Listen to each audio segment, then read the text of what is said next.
मेदिनि विश्वविनोदिनि नन्दिनुते गिरिवरविन्ध्यशिरोधिनिवासिनि विष्णुविलासिनि जिष्णुनुते भगवति हेशिति कण्ठकुटुम्बिनि भूरि कुटुम्बिनि भूरि कृते जय जय हे महिषासुरमर्दिनि रम्यकपर्दिनि शैलसुते। ಹಲೋ ಹಲೋ ಹಲೋ ತೃತೀಯ ವರ್ಷದ 4ನೇ ದಿನದ ಈ ಒಂದು ಪುರಾಣ ಕಾರ್ಯಕ್ರಮಕ್ಕೆ ಪುರಾಣ ಪ್ರವಚಕರಾಗಿ ಆಗಮಿಸಿದಂಥ ಶ್ರೀ ಡಾಕ್ಟರ್ ಪಂಡಿತ್ ಪುಟ್ಟರಾಜ್ ಕವಿ ಶಿವಯೋಗಿಗಳವರ ಶಿಷ್ಯಂದಿರಾದ ವೇದ ಬ್ರಹ್ಮ ಶ್ರೀ ಆರ್ ಶರಣಬಸವ ಶಾಸ್ತ್ರಿಗಳು, ಇಳಕಲ್ ಕೀರ್ತನ ಭಾರತ ವಿದ್ಯಾಪೀಠ ಗದಗ್ ಇವರಿಗೆ ಶ್ರೀ ಬನ್ನಿ ಮಹಾಕಾಳಿ ದೇವಿಯ ಸದ್ಭಕ್ತ ಮಂಡಳ ವತಿಯಿಂದ ಭಕ್ತಿಪೂರ್ವಕವಾಗಿ ಸ್ವಾಗತ ಸುಸ್ವಾಗತವನ್ನು ಕೋರುತ್ತೇವೆ. ಹಾಗೂ ಅದೇ ರೀತಿಯಾಗಿ ಸಂಗೀತ ಶ್ರೀ ಕುಮಾರ್ ಶೇಖರ್ ಗಲಗ್ ಸಾಕಿನ್ ಬೆಂಗಳೂರು ಇವ್ರಿಗೂ ಕೂಡ ಈ ಒಂದು ಶಿರಟ್ಟಿಯ ಬನ್ನಿ ಮಹಾಕಾಳಿ ದೇವಿಯ ಸದ್ಭಕ್ತ ಮಂಡಳ ವತಿಯಿಂದ ಗೌರವಪೂರ್ವಕವಾಗಿ ಸ್ವಾಗತ ಸುಸ್ವಾಗತವನ್ನು ಕೋರುತ್ತೇವೆ. ಹಾಗೂ ತಬಲಾ ರಾಷ್ಟ್ರ ವಿಖ್ಯಾತಿಯಾದ ಶ್ರೀ ವೀರೇಶ್ ಬಿ ಹಿರೇಮಠ್ ಸಾಕಿನ್ ರಾಮಣ್ಣ ಇವ್ರಿಗೂ ಕೂಡ ಗೌರವಪೂರ್ವಕವಾಗಿ ಸ್ವಾಗತ ಸುಸ್ವಾಗತವನ್ನು ಕೋರುತ್ತೇವೆ. ಈ ಒಂದು ಕಾರ್ಯಕ್ರಮದ ವೀಕ್ಷಣೆಗಾಗಿ ಆಗಮಿಸಿದಂಥ ಎಲ್ಲ ಭಕ್ತಾದಿಗಳಿಗೂ ಸ್ವಾಗತ ಸುಸ್ವಾಗತವನ್ನು ಕೋರುತ್ತಾ ಈ ಒಂದು 4ನೇ ದಿನದ ಒಂದು ಮಹಾಪ್ರಸಾದ ಸೇವೆಯನ್ನು ಮಾಡಿದಂಥ ಶ್ರೀ ಎನ್ ಮಹೇಂದ್ರಕರ್ ಗುರುಗಳಿಗೂ ಕೂಡ ಸ್ವಾಗತ ಸುಸ್ವಾಗತವನ್ನು ಕೋರುತ್ತಾ ಇವತ್ತಿನ ವಿಶೇಷ ಶ್ರೀ ಮಾತಾ ಕೂಷ್ಮಾಂಡ ದೇವಿಯ ಒಂದು ಮಹತ್ವವನ್ನು ಮಹಿಮೆಯನ್ನು ಪೂಜಾ ಶಾಸ್ತ್ರಿಯವರು ಪುರಾಣ ಪ್ರವಚನ ಮೂಲಕ ಎಲ್ಲರಿಗೂ ಹೇಳಲಿದ್ದಾರೆ. ಈ ಒಂದು ಕೂಷ್ಮಾಂಡ ದೇವಿಯ ಒಂದು ಕಾಯಿಯ ಶ್ರೀ ಎನ್ ಮಹೇಂದ್ರಕರ್ ಗುರುಗಳು ಆ ಕಾಯಿನ ತೆಗೆದುಕೊಂಡು ಬಂದು ಪೂಜಾ ಶಾಸ್ತ್ರಿಯವರ ಹತ್ರ ಆ ಒಂದು ಸಂಕಲ್ಪ ಮಾಡಿಸಬೇಕಂತ ಅವರಲ್ಲಿ ವಿನಂತಿಸಿಕೊಳ್ತೇವೆ. ಇವತ್ತಿನ 4ನೇ ದಿನದ ಶ್ರೀ ಕೂಷ್ಮಾಂಡ ದೇವಿಯ ಆ ತಾಯಿಯ ಒಂದು ಮಹತ್ವ, ಆ ತಾಯಿಯ ಒಂದು ಲೀಲೆ, ಆ ತಾಯಿಯನ್ನು ಈ ಒಂದು ಕಾಯಿಯಲ್ಲಿ ಸಂಕಲ್ಪ ಮಾಡಿ ಆ ಕಾಯಿಯನ್ನು ಕೊನೆಯ ದಿನ ಎಲ್ಲ ಸದ್ಭಕ್ತರ ಎದುರಿಗೆ ಲೀಲಾವ್ ಮಾಡಲಾಗುತ್ತದೆ. ಸರ್ವಮಂಗಳ ಮಾಂಗಲ್ಯೆ ಶಿವೆ ಸರ್ವಾರ್ಥ ಸಾಧಕೆ ಶರಣೆ ತ್ರ್ಯಂಬಕೆ ಗೌರಿದೇವಿ ನಾರಾಯಣಿ ನಮೋಸ್ತುತೆ. ಸಂಪುಷ್ಮಾಂಡ ಶುಭಾ ಅಸ್ತುತೆ ಕುಷ್ಮಾಂಡ ಶುಭಾಸ್ತು ಮೇ.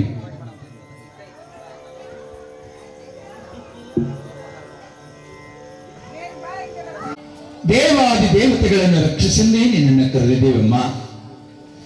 ಅಮ್ಮ ತಡವೇತಕ್ಕೆ ಹೇಳು ಪ್ರಧಾನಿ ಮಹಿಷಾಸುರಗೆ ಸುರನಲ್ಲಿ ದಶಯ ಪಾಲನ ಮಾರ್ಗ ನಿಮದಾನ ಸಮವಿಜರ ಹರಿಹರ ಅನುಶಿಕ್ಷಿಯ ಶಸ್ತ್ರದಲ್ಲಿ ವೈರೋಧಿಸಿದಲ್ಲ.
ಸಹಸ್ರದಲ್ಲಿ ಅಂಗ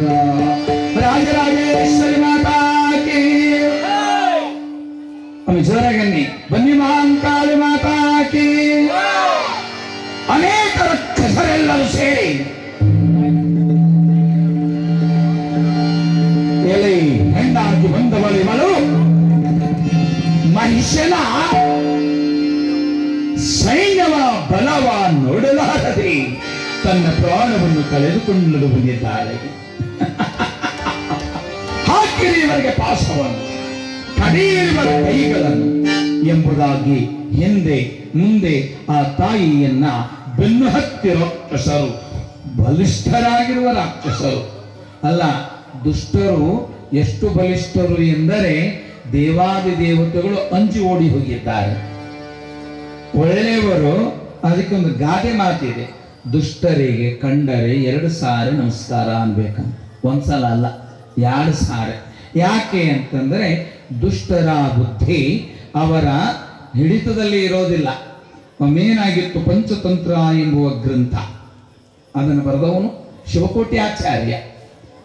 ದುರ್ಗಸಿಂಹನ ಸಂಸ್ಕೃತದ ಕನ್ನಡದ ಶಿವಕೋಟಿ ಆಚಾರ್ಯ ಒಂದು ಸಣ್ಣದ ದೃಷ್ಟಾಂತವನ್ನೇ ಹೇಳ್ತಾ ಇದ್ದಾನೆ. ಒಂದು ಪಂಚರಂಗಿಯ ಗಿಳಿ, ಹಿಂಗ ಮಳಿ ಇದ್ದಾಗ ಗಿಳಿ ಗಿಡದ ಮ್ಯಾಲ ಕುಂತದ.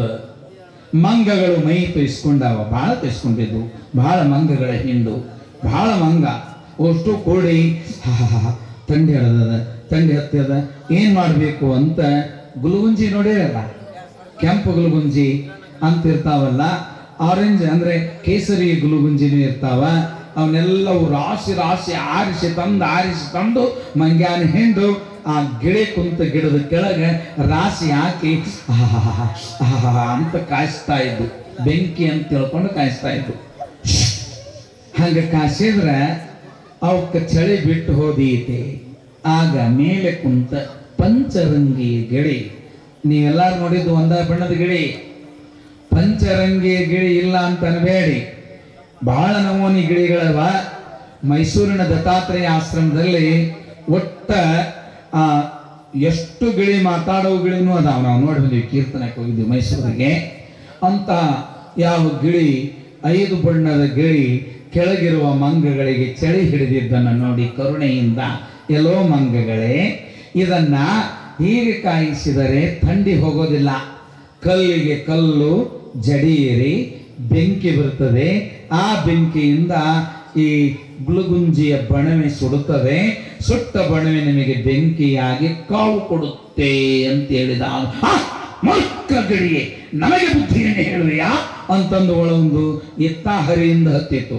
ಒಂದು ಮಂಗ್ಯ ಈ ಕಡೆ ಟೊಂಗಿಯಿಂದ ಹತ್ತಿತ್ತು, ಮತ್ತೊಂದು ಮಂಗ್ಯ ಈ ಕಡೆಯಿಂದ ಟೊಂಗಿ ಹತ್ತಿ ಒಂದು ಕಾಲು ಮುರಿಯಿತು, ಒಂದು ಪುಚ್ಚ ಕಿತ್ತಿತ್ತು, ಒಂದು ರೆಕ್ಕೆ ಕಿತ್ತಿತ್ತು, ಒಂದು ಗೋಣ ಮುರಿದು ಒಳಪಟ್ಬಿಟ್ಟು. ಅದಕ್ಕೆ ದುಷ್ಟಂಗೆ ಬುದ್ಧಿಯನ್ನು ಹೇಳಬಾರದು. ಒಂದು ಸಾರೆ ದುಷ್ಟರ ಎದರು ನಿಲ್ಲಲು ನಾವು ಸಾಮರ್ಥ್ಯವನ್ನು ಗಳಿಸಬೇಕಾದರೆ ಭಗವತಿಯ ಅಂತಃಕರಣವೇ ಪ್ರಾಪ್ತಿಯಾಗಬೇಕು. ಅದಕ್ಕೆ ಆಕೆಯೇ ತಂದು ನಿಲ್ಲಿಸಿದ್ದಾರೆ. ಮಧ ಸೊಕ್ಕು ಬಂತು ಅಂದ್ರೆ ಮನುಷ್ಯನಿಗೆ ಆ ಸೊಕ್ಕು ಹೇಗಿರುತ್ತೆ ಗೊತ್ತಿಲ್ಲ. ಒಬ್ಬವನಿಗೆ ಬ್ರಾಹ್ಮಣನಿಗೆ ಒಬ್ಬವನೇ ಮಗ ಇದ್ದ. ತಾಯಿ ಸತ್ತಿದ್ದಕ್ಕಾಗಿ ಆ ಕೂಸನ್ನ ಬಹಳ ಜೋಪಾನ ಮಾಡಿದ್ದ, ದೊಡ್ಡವಾದ. ಏನೇನು ಕೆಲಸ ಹಚ್ಚಿರಂಗಿಲ್ಲ. ಒಬ್ಬರು ಹುಡುಗರಿಗೆ ಮುದ್ದಿಸಬೇಕೇ ವಿನಃ ಕಲಿಸಬಾರದು ಅಂತಿಲ್ಲ.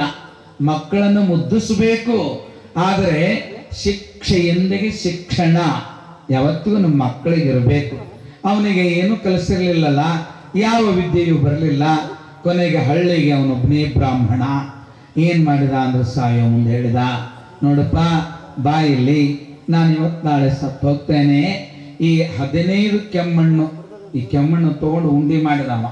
ಒಂದು ಅಡಿಕೆ ಗಾತ್ರದ 15 ಕೆಮ್ಮಣ್ಣು ಉಂಡಿ ಮಾಡಿ ದೇವ್ರ ಮನೆಯೊಳಗಿರುವ 2 ಕಂಬ, ಒಂದು ಕಂಬದ ಹತ್ರ 15 ಇತ್ತ. ನೋಡು, ದೇವರಿಗೊಮ್ಮೆ ನಮಸ್ಕಾರ ಮುಂಜಾನೆ ಮಾಡ್ಲಿಕ್ಕೆ ಬಂದಾಗ ಇತ್ಲಾಂದ ಒಂದು ಕೆಮ್ಮಣ್ಣಿನ ಉಂಡಿ ಈ ಕಂಬತ್ತಾಕಿಡು. ಇದು ಅಮಾವಾಸ್ಯೆಯಿಂದ ಪ್ರಾರಂಭ ಮಾಡು. ಅಮಾವಾಸ್ಯೆ ಮರದಿವ್ಸ ಬರ್ತೀಯಲ್ಲ, ನಮಸ್ಕಾರ ಮಾಡು ದೇವರಿಗೆ. ಅಮಾವಾಸ್ಯೆಯ ಮರುದಿನ ಇಲ್ಲಿಯ ಕೆಮ್ಮಣ್ಣಿನ ಉಂಡೆ ಈಚೆ ಇಡು ಅಂದಾಗ ಆಯಿತು ಅಂತ. 1 ಇಟ್ಟಾಗ ಪ್ರಥಮ, 2 ಇಟ್ಟಾಗ ದ್ವಿತೀಯ, 5 ಕೂಡಿದ್ರೆ ಪಂಚಮಿ, 9 ಕೂಡಿದ್ರೆ ನವಮಿ. ಹಿಂಗ ಲೆಕ್ಕ ಇಟ್ಕೋ. ಹಿಂಗ ಕೂಡಿದಾಗ ಯಾವ ಅಮಾವಾಸ್ಯೆ ಬರುತ್ತೆ ಪಂಚಾಂಗ ನಿಮ್ಗೆ ಗೊತ್ತಿಲ್ಲಲ್ಲ, ರೈತರಿಗೆ ಹೇಳು, ಅವ್ರು ಅದ್ರ ಮೇಲೆ ಹಬ್ಬ ಮಾಡ್ತಾರೆ ಅಂತಂದಾಗ ಹಿಂಗ ಮಳೆ ಹತ್ತಿ ಬಿಡ್ಕೊಮ್ಮೆ ಉತ್ತರಿ ಮಳೆ ಹತ್ತಿ ಹೊಡೆದ್ರೆ ಜಂತಿ ಮನೆ ಸೋರಿ ಎಲ್ಲ ಉಂಡಿ ಕೂಡಿ ಬಿಟ್ವು.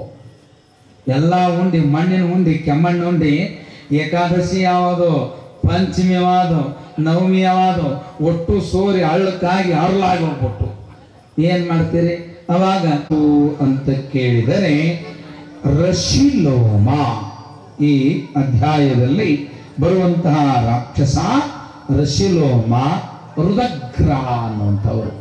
ರಶಿಲೋಮ ಅನ್ನುವಂಥವನು ಯಾರು? ಅವನ ಗುಣ ಎಂಥದ್ದು ಅಂತಂದ್ರೆ ಅತಿಯಾದ ದ್ರವ್ಯದ ಮೇಲೆ ಆಸೆ ಇಟ್ಟವನು. ಬಹಳ ಆಸೆ ಇಡಬೇಕಲ್ಲ, ಬಹಳ ಆಸೆ ಇಟ್ಟಿರ್ತಾರೆ ಒಬ್ರು. ದ್ರವ್ಯ, ದುಡ್ಡು, ಸಂಪತ್ತು ಇದರ ಮೇಲೆ ಲೋಭಿ ಯಾವ ಇರ್ತಾನ ಆ ಲೋಭ ಗುಣವನ್ನ ಹೊಂದಿದಂತಹ ಲೋಭಿಯ ಗುಣವೇ ರಶಿಲೋಮ. ಈ ರಾಕ್ಷಸ ಮನುಷ್ಯನೆಂಬುವ ಈ ದೇಹವೇ ಮಹಾತಾಯಿಯ ಕೈಲಾಸ ಪರ್ವತ. ಇಲ್ಲಿರುವ ಆತ್ಮನೇ ಶಿವನು, ಜೀವವೇ ಪಾರ್ವತಿಯು, ದುಷ್ಟ ಗುಣಗಳೇ ರಾಕ್ಷಸರು, ಶಿಷ್ಟಗುಣಗಳೇ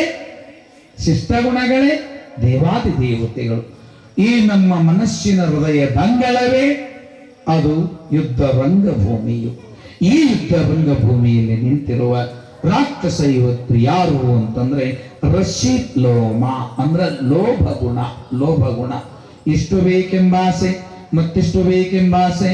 ಏನಾಗಿತ್ತು ಅಂದ್ರೆ ಒಬ್ಬನು ಕಬ್ಬಿನ ತೋಟ ಮಾಡಿದ್ದ, ಬಹಳ ಚಲೋ ಇತ್ತು ತೋಟ. ಹುಡುಗರು ಯಾಕೆ ನಿಂತೀರಿ? ಇಲ್ಲಿ ಕುಂದ್ರ ಬರ್ರಿ, ಇಲ್ಲ ಒಂದ್ ಕಡೆ ಕುಂದ್ರಿ. ಅಂದ್ರೆ ನಿಂತ ನಮ್ಗೆ ಏನಾಗುತ್ತೆ ಅಂದ್ರೆ ದೌಡು ಮುಗಿಸ್ತೀರಿ ಅಂತ ಕೇಳ್ದಂಗ ಆಗತ್ತೆ. ದೌಡು ಮುಗಿಸ್ತೀರಿ ಅಂತ ಯಾಕಂದ್ರೆ ಮಳೆಯಿಂದಾಗ್ಲಿ ಅಥವಾ ಮನೆಯಿಂದ ಇದು ಒಕ್ಕಲಿಗರ ಊರಾಗಿರೋದ್ರಿಂದ ಮನೆಯಿಂದ ಬಿಟ್ಟು ಬರೋದಕ್ಕಾಗಿ ನಮ್ಮ ತಾಯಿಂದರು 8:30 ಗಂಟೆಗೆ ಕೊಡ್ತಾರೆ. 9 ಗಂಟೆ ಟೈಮಿಗೆ ನಾವು ಮುಗಿಸಿದ್ರೆ ಅನ್ಯಾಯವಾದಂಗೆ ಆಗೋದಿಲ್ವೇ?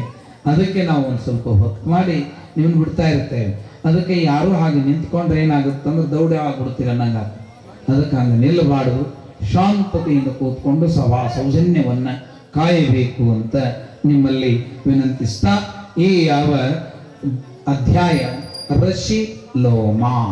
ರಶಿಲೋಮ ಅಂತವನು ಹೇಗಿದ್ದಾನೆ? 5ನೇ ಅಧ್ಯಾಯವೇನು? ಪರಮಪರ ದೇವತೆಯು ರಣದಲ್ಲಿ ದುರುಳ ರಶಿಲೋಮನ ವಜ್ರನ ಹರಣವಂಗಳು ಸುರರು ಅಲೆಯಲಿ ಭಾಗ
ಬಂದಿರುವ ರಾಕ್ಷಸ ರಶಿಲೋಮ. ಸಂಭವಿಯೇ, ಹೆಣ್ಣಾಗಿ ಬಂದಿರುವ ನಿನ್ನನ್ನ ನಿರ್ಜರು ಎನಿಸಿಕೊಂಡಿರುವ ಹರ ಬ್ರಹ್ಮರು ಕೈಯಲ್ಲಿ ಬಳ ಇಟ್ಟುಕೊಂಡು ನಿನ್ನನ್ನ ಕಳುಹಿಸಿದರೆ ಮೂರ್ಖರೇ, ಮಹಿಷನ ಸೈನ್ಯವನ್ನು ನಾಶ ಮಾಡಿದೆ. ಏನು ಕಾರಣ ಬಂದೆಯು? ಬಗಳು ಯಾರು ನೀನು? ಬಗಳಲೇ ಬಗಳು ಯಾರು ನೀನು ಎಂದಾಗ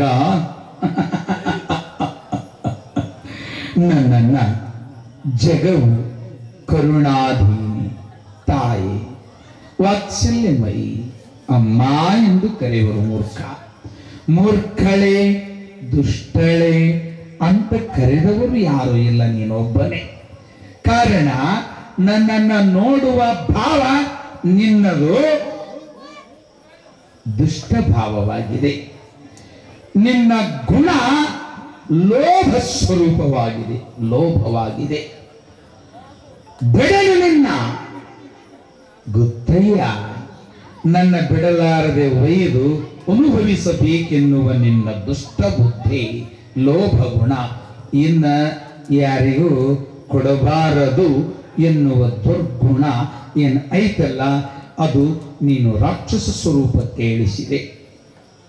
ಅವ ಬ್ರಾಹ್ಮಣ ಕಾಶಿಗೆ ಹೋಗಿದ್ದ.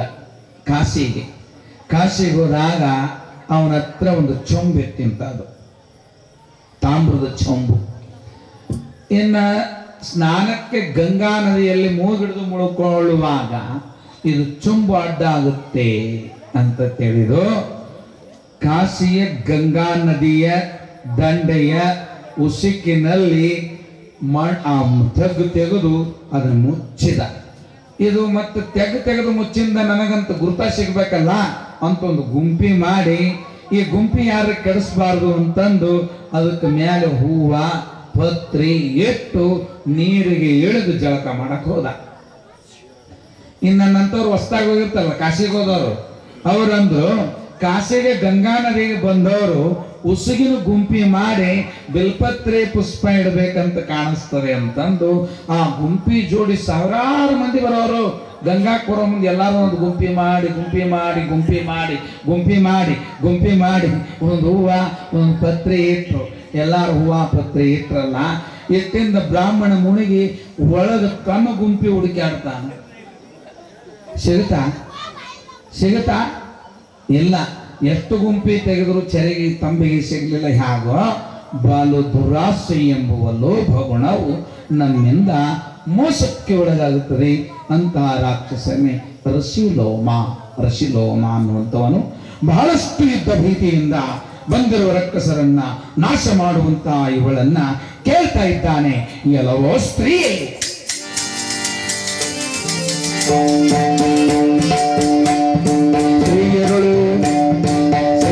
ಸ್ತ್ರೀ ಅಲ್ಲ ನೀಗಳು ಕೈಯ ಉಳ್ಳ ಸ್ತ್ರೀಯರಿಗೆ ನಿನ್ನಂತ ಸಾಮರ್ಥ್ಯ ಎಲ್ಲ ಮುಸಿಯಲ್ಲ.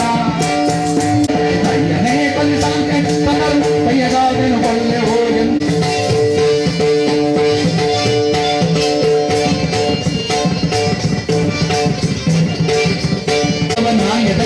ಕವಚ ನಡೆದು ಹುಚ್ಚಿದವು ಸರಳುಗಳು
ಸಂಭಾವನೆ ಮಾಡಿದೆ ಅಂತ ಸಿಟ್ಟಿಗೆದ್ದು ಇನ್ನೊಬ್ಬ ರಾಕ್ಷಸ ಬಂದ. ಅವನ ಹೆಸರು ರುದಗ್ರ.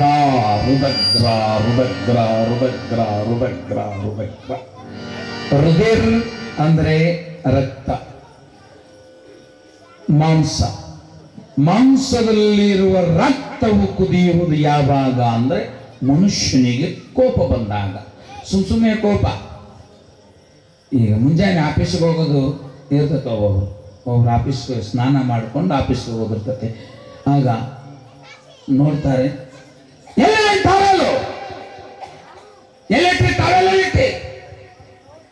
ಹುಡುಗ ಜಬರಿಸ್ತಾ ಎಲ್ಲಿಟ್ಟಿ ಟವೆಲ್ಲಿಟ್ಟಿ.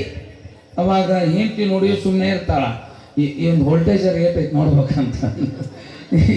ಎಲ್ಲಿಟ್ಟಿ ಟವೆಲು ಎಲ್ಲಿಟ್ಟಿ ಅಂತಂದಾಗ ಕಾಲದು ಟೈಮ್ ಆಗೈತಿ, ಆಫೀಸ್ ಹೋಗ್ಬೇಕು, ಅಲ್ಲಿ ಬೈತಾರ, ಹೆಬ್ಬಟ್ಟು ಹೊತ್ತಬೇಕು, ಕೊಡು ಟವೆಲ್ಲು ಅಂತಂದಾಗ ಮುಂದೆ ಬಂದು ನಕ್ಕಂತ ಹೇಳ್ತಾಳ, ನಗ್ತೀಯಲ್ಲ.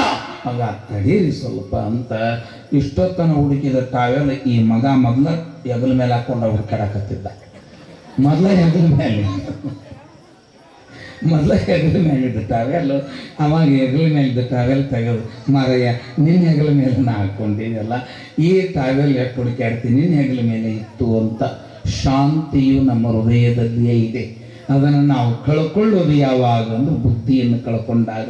ಅದಕ್ಕೆ ಈ ಬುದ್ಧಿಯನ್ನು ಕಳ್ಕೊಂಡ ಶಾಂತಿ ಇಲ್ಲದ ರಾಕ್ಷಸನ ಹೆಸರೇ ರುದಗ್ರ. ಯಾರು ನೀವು ಯಾರೋ ಸಿಟ್ಟಿಗೆ ಎದ್ರಿ ಅಂದ್ರೆ ಮನ್ಯಾಗ ಆ ರಾಕ್ಷಸ ಇದ್ದಂಗ. ಅದಕ್ಕೆ ಈ ಸಿಟ್ಟು ಸಂಹಾರ ಮಾಡುವುದೇ ಈ ಅಧ್ಯಾಯದ ವಿಶೇಷ ವಿಷಯ. ಈಗ ಆ ರಾಕ್ಷಸನ ಸಂಹಾರವು ಹೇಗಾಗುತ್ತಿದೆ ಎಂತೆಂದಾಗ, ಆಗ ಆ ಶಾಂಭವಿಯ ಮೇಲೆ ಸೆರೆಘಾತವನ್ನು ಮಾಡುತ್ತಾ ರಣರಂಗದಲ್ಲಿ ನಿಂತು ಮೂರ್ಖರೇ, ಸರಿಯಿತೇ ಸತ್ವಬಲವು, ರಶಲೋಮನನ್ನು ನಾಶ ಮಾಡಿದೆಯಲ್ಲ, ನಿನ್ನನ್ನು ನಾನು ಬಿಡುವೆನೆ ನೋಡು ಅಂತ ಎದುರಿಗೆ ಬಂದಾಗ ದೇವಿಯು ರುದ್ರನ ಚಂಡಿಕೆಯನ್ನು ಹಿಡಿದು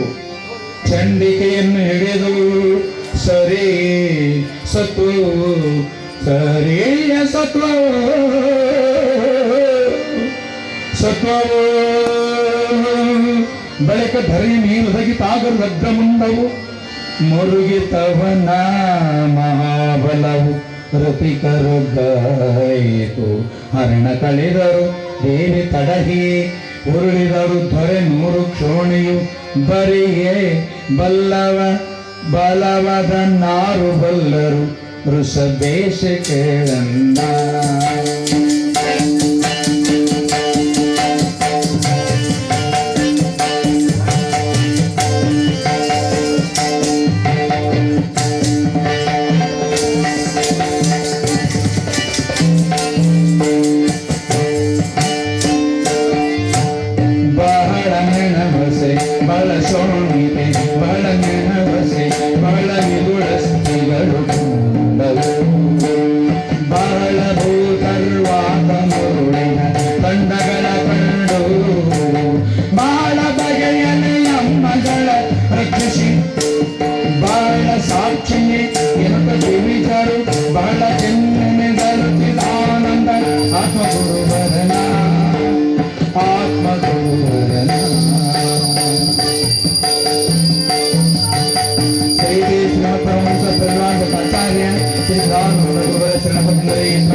ರಶಲೋಮ ರುದ್ರ ಇವರ ವಧೋನಾಮ ಎಂಬ ಅಧ್ಯಾಯ 5ಕ್ಕೆ ಮಂಗಲ. ಇನ್ನು 6ನೆಯ ಅಧ್ಯಾಯ ಏನು ಅಂದರೆ ಚಿಕ್ಷುರ. ರಾಕ್ಷಸನ ಹೆಸರು ಚಿಕ್ಷುರ. ಚಿಕ್ಷುರ ಅಂದ್ರೆ ಕಂಡಿದ್ದೆಲ್ಲ ನನಗೆ ಬೇಕನ್ನಾವ. ಅದು ಗಾದೆ ಮಾತು, ಅರ್ಧ ಚೆನ್ನಾಗಿಲ್ಲ, ಅದಕ್ಕೆ ನಾನು ಅಷ್ಟೇ ಅರ್ಧನೇ ಹೇಳಿದೆ. ಕಂಡಿದ್ದೆಲ್ಲ ನನ್ನನ್ನವ. ಅದೇನೈತಲ್ಲ, ಆ ಕಂಡಿದ್ದೆಲ್ಲ ನನ್ನನ್ನುವಂತಹ ರಾಕ್ಷಸನೇ, ಅದರ ಭಾವವೇ ಚಿಕ್ಷುರ. ಚಿಕ್ಷುರ ಚಿಕ್ಷುರ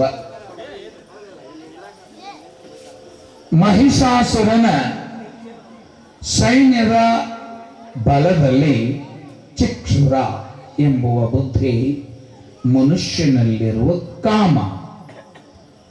ಇಂದ್ರನ ಪದವಿಯು ನನಗೆ ಇರಲಿ, ಚಂದ್ರನ ಪದವಿಯು ನನಗೆ ಇರಲಿ,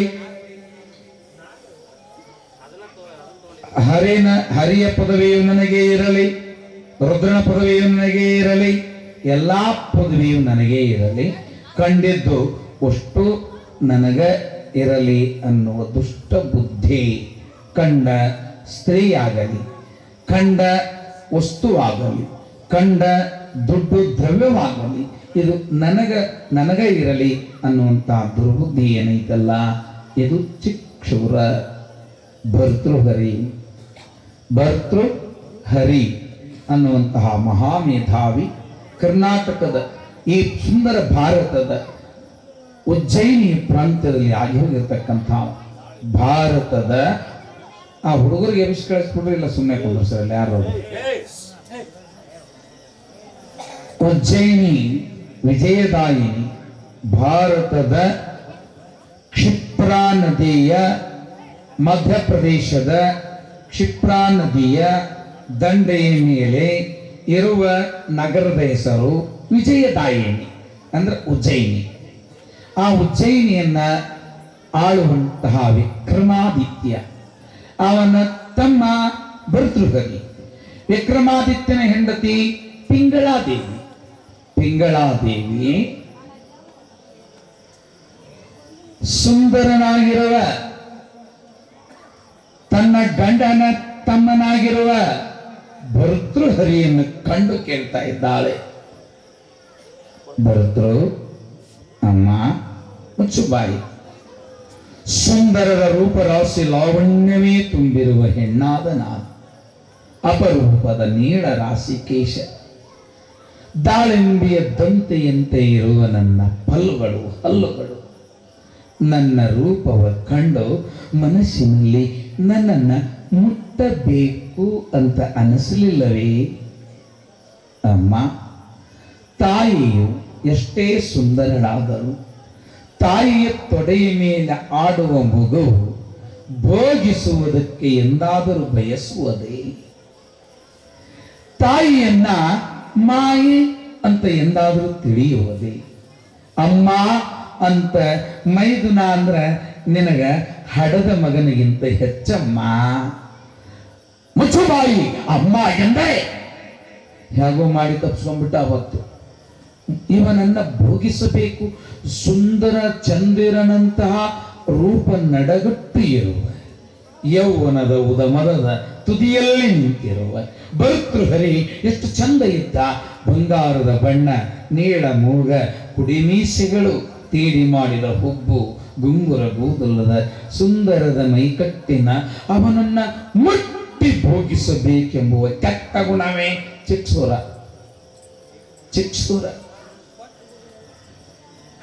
ಒಂದು ಮಾತು ಇಲ್ಲಿ ಜನಪದಿಯ ಒಂದು ತ್ರಿಪದಿ ನೆನಪು ಮಾಡ್ತೇನೆ.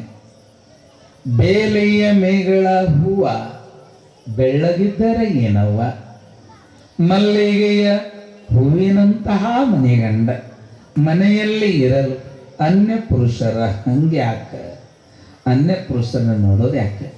ಈಗ ಎರಡು ಅಕ್ಕ ತಂಗಿ ಈ ಕೂಡಿ ಯಾರೋ ಸತ್ತಿದ್ರು ಮಣ್ಣಿಗೆ ಹೋಗಿದ್ದು ಸುಡುಗಾಡಿಗೆ ಮಣ್ಣಿಗೆ ಹೋದಾಗ ಸ್ಮಶಾನದ ಜಾಲಿಗೆ ಹಿಡಿದಾಗ ಚಲೋ ಮಲ್ಲಿಗೆ ಹೂವಿನ ಬಳ್ಳಿ ಬೆಳೆದು ಆ ಬಳ್ಳಿ ತುಂಬ ಹೂ ಅರಳಿದ್ದು. ಅಕ್ಕ ಏನ ಅಲ್ಲಿ ನೋಡು ಎಷ್ಟು ಚಲೋ ಮಲ್ಲಿಗೆ ಹೂ ಅದಾವ, ಸ್ವಲ್ಪ ಹರ್ಕೊಂಡು ಹೋಗಮ್ಮ ಪೂಜೆ ಮಾಡಕ್ಕೆ. ಹುಚ್ಚಗೊಟ್ಟಿ, ನಾವು ಬಂದಿದ್ದು ಸುಡುಗಾಡಿಗೆ ಮಣ್ಣು ಮಾಡಕ್ ಬಂದೇವಿ. ಸ್ಮಶಾನದ ಹೂವ ದೇವರಿಗೆ ಗುರುವಿನ ಪಾದಕ್ಕ ತಲೆಯಾಗ ಮುಡಿಯಾಕ ಬರೋಂಗಿರಲಿ. ಬರ್ತಾವೇನ್ರಿ? ಸುಡ್ಗಾಡಿನ ಮಲ್ಲಿಗೆ ತಂದು ಯಾರ ಮನೆಗೆ ಇಟ್ಟಾರ? ಬರ್ತಾವ? ಇಲ್ಲ, ಧೈರ್ಯದಿಂದ ಇಲ್ಲ. ಹಂಗ ಪರಪುರುಷ ಅನ್ನುವಂತಾವ ಸುಡುಗಾಡಿನ ಮಲ್ಲಿಗೆ ಇದ್ದಂಗ.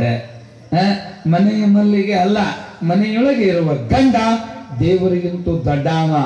ಅದನ್ನು ಬಿಟ್ಟು ವಿಕ್ರಮಾದಿತ್ಯನೆಂಬುವ ರತ್ನ ಸಿಂಹಾಸನದ 60 ಗೊಂಬೆಗಳು, ನ್ಯಾಯದ ಗೊಂಬೆಗಳು ಹೊತ್ತ ಪೀಠದ ಮೇಲೆ ಕುಳಿತುಕೊಂಡು ಜಗನ್ಮಾತೆಯ ಭಕ್ತನಾಗಿರುವ ಆದಿಶಕ್ತಿ ಖಡ್ಗವನ್ನು ಕೊಟ್ಟು ವಿಜಯಶಾಲಿಯಾಗಿ ಎಂದು ಹರಿಸಿದ ಅಂತಹ ಗಂಡನ್ನು ಬಿಟ್ಟು ಸುಂದರನಾಗಿದ್ದಾನೆ ಅಂತ ಮೈದುನನ ಬೆನ್ನು ಹತ್ತಿ ಭೋಗಿಸು ಬಾ ಅಂತ ಕರೆಯುವ ಈ ದುಷ್ಟ ಸ್ತ್ರೀ ಪಿಂಗಳೆ ಚಿಚ್ಚುರನ ಅವತಾರ, ರಾಕ್ಷಸ ಬುದ್ಧಿಯವಳು.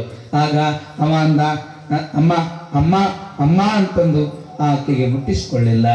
ಈ ಹೆಂಗಾರ ಮಾಡಬೇಕು ಅಂತಂದು ಕೊನೆಗೆ ಏನ್ ಮಾಡಿದ್ಲು ಅಂತಂದ್ರೆ ಆ ರಾಕ್ಷಸ ಬುದ್ಧಿಯವಳು, ಆ ಪಿಂಗಳೆಯು ಚಿಕ್ಷುರನನ್ನ ನೋಡಿ ಇವನನ್ನು ಭೋಗಿಸಲಾರ ಅಂತ ತಿಳ್ಕೊಂಡು ರಮಣ ಅಂದ್ರೆ ರಾಜ್ಯ ರಮಣ, ಈ ದೇಶದ ರಾಜರು, ಭಾರತ ಭೂಮಿಯ ರಾಜರು ಬಹಳಷ್ಟು ಜಾಣರು ಆಗಿ ಹೋಗಿದ್ದಾರೆ. ಅಷ್ಟ ಒಬ್ಬೊಬ್ರು ದಡ್ರು ಇದ್ರು, ಈ ಈ ದೇಶದೊಳಗೆ ದಡ್ಡ ರಾಜರು ಇದ್ರು. ಒಬ್ಬ ಬೀಸಣಿಕೆ ಮಾರಕ್ ಬಂದ. ಇಂಥ ಬೀಸಣಿಕೆ ಕಾಣಿಸುತ್ತಲ್ಲ ನಿಮ್ಗೆಲ್ಲರೂ, ಚಲೋ ಐತಲ್ಲ ನಮ್ಮ ಬೀಸಣಿಕೆ, ಬಂಗಾರದ ಇಂಥ ಬೀಸಣಿಕೆ ಮಾರಕ್ ಬಂದ. ರಾಜನ ಮುಂದೆ ನಿಂತ, ಆ ರಾಜನ ಪ್ಯಾಕ್ ನಿಂತು ಈ ಬೀಸಣಿಕೆಯ ಬೆಲೆ 1 ಕೋಟಿ ರೂಪಾಯಿ ಅಂದ. ಇದ್ರಾಗ ಏನೈತಿ ಅಂತ ಮಂತ್ರಿ ಕೇಳಿದ. ಈ ಬೀಸಣಿಕೆ ಎಂದೆಂದಿಗೂ ಮುರಿಯಲಾರದ ಬೀಸಣಿಕೆ.